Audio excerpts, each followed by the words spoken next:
திருநெல்வேலியின் பிரசித்தி பெற்ற அல்வா உள்ளிட்ட இனிப்பு கார வகைகளின் விலை உயர்த்தப்பட்டுள்ளதால் பொதுமக்கள் அதிர்ச்சி அடைந்துள்ளனர். கிலோ 320 ரூபாய்க்கு விற்பனை செய்யப்பட்டு வந்த திருநெல்வேலி அல்வா தற்போது 20 ரூபாய் உயர்த்தப்பட்டு 340 ரூபாய்க்கு விற்பனையாகிறது. அதேபோன்று ஸ்வீட் கார வகைகள், சிப்ஸ், பால்கோவா, பால் அல்வா, மைசூர் பாக் உள்ளிட்டவற்றின் விலையும் கிலோவுக்கு 20 ரூபாய் வரை உயர்த்தப்பட்டுள்ளது. சர்க்கரை உள்ளிட்ட மூலப்பொருட்களின் விலை அதிகரிப்பால் உற்பத்தி செலவு உயர்ந்திருப்பதாக வியாபாரிகள் தெரிவித்துள்ளனர். 2029 மக்களவைத் தேர்தலை முன்னிட்டு ஜென்சி மற்றும் ஜென் ஆல்பா தலைமுறையினரிடையே வாக்காளர் விழிப்புணர்வை ஏற்படுத்த தேர்தல் ஆணையம் புதிய திட்டத்தை கையில் எடுத்திருக்கிறது.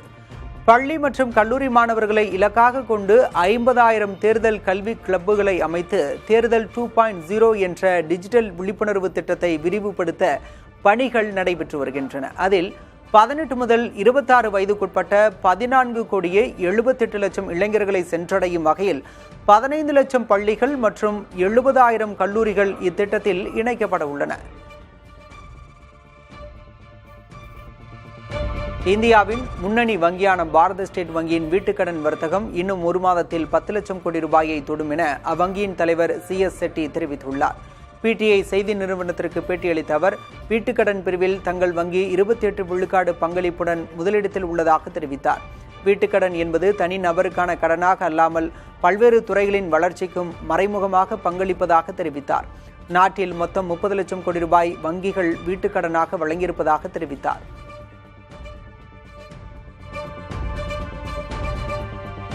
மத்திய பிரதேச மாநிலம் மந்த்சௌர் அரசு மருத்துவமனையின் அறுவை சிகிச்சை வார்டுக்குள் நுழைந்த ஒரு தெருநாய் அங்கு வைக்கப்பட்டிருந்த 4 லட்சம் ரூபாய் மதிப்புள்ள தங்க நகைகள் அடங்கிய பையை கவ்விக்கொண்டு ஓடிய சம்பவம் அதிர்ச்சியை ஏற்படுத்தியுள்ளது. பாதிக்கப்பட்டவர்கள் அளித்த புகாரின் பேரில் காவல்துறையினர் தீவிரமாக தேடி நகை பையை பத்திரமாக மீட்டனர். இருப்பினும் நோயாளிகளுக்கு சிகிச்சை நடக்கும் பகுதிக்குள் நாய் புகும் அளவுக்கு மருத்துவமனை நிர்வாகமும் ஊழியர்களும் அலட்சியமாக இருந்துள்ளதாக பொதுமக்களிடையே கடும் விமர்சனம் எழுந்துள்ளது. லண்டன் வாக்ஸ்ஹால் பகுதியில் உள்ள உணவகத்தில் தேசிய நாய் தினத்தை முன்னிட்டு நாய்களுக்கான சிறப்பு உணவு முறை அறிமுகப்படுத்தப்பட்டுள்ளது.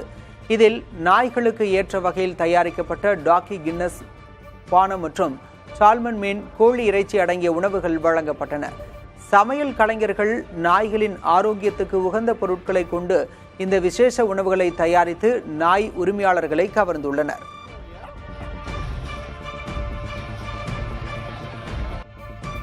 மதுரை மாவட்டம் மேலவளவில் காவல்துறை சார்பில் கொடி அணிவகுப்பு நடைபெற்றது. கூடுதல் காவல் கண்காணிப்பாளர் சந்திரகுமார் தலைமை வகித்தார்.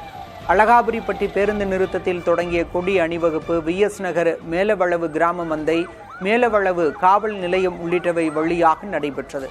பொதுமக்களிடையே பாதுகாப்பு குறித்து நம்பிக்கை ஏற்படுத்தும் வகையிலும் சட்டம் ஒழுங்கை உறுதி செய்யும் வகையிலும் கொடி அணிவகுப்பு நடத்தப்பட்டதாக காவல்துறையினர் தெரிவித்தனர். மு.க. ஸ்டாலின், பினராயி விஜயன் மற்றும் அரவிந்த் கெஜ்ரிவால் ஆகிய மூவரும் சிறப்பாக செயல்பட்ட முதல்வர்கள் என கரப்பான் ஜனதா கட்சி தலைவர் அபிஜித் தீப்கே கூறியுள்ளார். பத்திரிகையாளருடனான கேள்வி பதில் உரையாடலின் போது தமக்கு மிகவும் பிடித்த மற்றும் சிறந்த முதல்வர்கள் யார் என்ற கேள்விக்கு தீப்கே இந்த மூவரின் பெயரையும் குறிப்பிட்டார். தமிழ்நாட்டின் முன்னாள் முதல்வர் ஸ்டாலின், கேரள முன்னாள் முதல்வர் பினராயி விஜயன் மற்றும் டெல்லி முன்னாள் முதல்வர் கெஜ்ரிவால் ஆகிய மூவரும் கடந்த சட்டமன்ற தேர்தலில் ஆட்சியை இழந்தவர்கள் மற்றும் மத்திய பாஜக அரசுக்கு எதிராக தீவிரமான அரசியலை முன்னெடுத்தவர்களாவர். கரப்பான் ஜனதா கட்சியை விட பெரிய மோசடி கும்பலை பார்க்க முடியாது என பாஜக முன்னாள் செய்தி தொடர்பாளர் ஷசாத் பூனாவாலா கூறியிருக்கிறார். தமிழ்நாட்டின் முன்னாள் முதல்வர் மு.க. ஸ்டாலின், கேரள முன்னாள் முதல்வர் பினராயி விஜயன் மற்றும் டெல்லி முன்னாள் முதல்வர் அரவிந்த் கெஜ்ரிவால் ஆகியோர் சிறந்த முதல்வர்களாக செயல்பட்டதாக கரப்பான் ஜனதா தலைவர் அபிஜித் தீப்கே பத்திரிகையாளருடனான உரையாடலில் கூறியிருந்தார். இதை சுட்டிக்காட்டி கடுமையாக விமர்சித்துள்ள பூனாவாலா, இவர்கள் சிறந்த முதல்வர்கள் என்றால் ஏன் மக்களால் நிராகரிக்கப்பட்டார்கள் என்று கேள்வி எழுப்பியுள்ளார். பெற்றோரை பராமரிக்காத பிள்ளைகளை தங்களது சொத்திலிருந்து வெளியேற்ற வழிவகை செய்யும் புதிய சட்ட திருத்தத்துக்கு உத்தரப்பிரதேச அரசு ஒப்புதல் அளித்துள்ளது. இது தொடர்பான புகார்கள் மீது 30 நாட்களுக்குள் நடவடிக்கை எடுக்கப்படும் என்றும் இதற்காக விரைவில் கட்டணமில்லா தொலைபேசி எண் அறிமுகப்படுத்தப்படும் என்றும் யோகி ஆதித்யநாத் தலைமையிலான அரசு அறிவித்துள்ளது. தெலுங்கானா அரசும் அண்மையில் இதை போன்ற சட்டம் ஒன்று கொண்டு வந்தது குறிப்பிடத்தக்கது.